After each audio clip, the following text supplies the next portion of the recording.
Hello everybody, this is Moses from Zaatar Gardens, and this is episode 173 of Gardening Without Edits. I just finished filming 172 right now. Let me flip it around. We are cleaning out the asparagus bed. You can watch that episode. I'll put a link up right now in the video. There's Lulu. Hello. My son's putting gnomes. Mushroom patch. Mushroom right now, but we got gnomes over here. But regardless, with this video, I mentioned in the last video that asparagus in my patch here, UC157F1, produces 2 to 3 times a year, not just in the spring.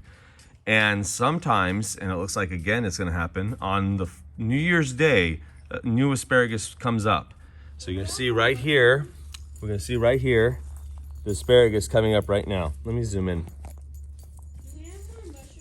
There's the asparagus right over here, coming up. And I think, no, that's about it. So right there.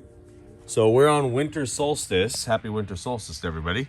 We're on winter solstice, and I have asparagus growing again. So that's 3 times in the year. I got it in the January 1st.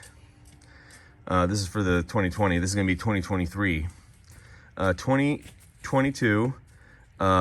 January 1st, again in around end of March, and then again around end of September, asparagus. And you can see those September asparagus here and here where I didn't pick them. You see the bright green? So, heavy wood chip and compost mulching.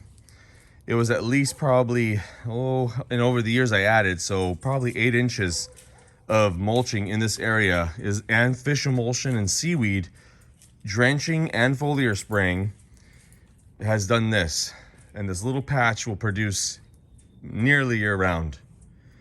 Happy gardening, everybody. Look at the gnomes. I think I finished the mushroom patch. This isn't so far. And they live in that tree. All right, everybody. Happy gardening. Bye.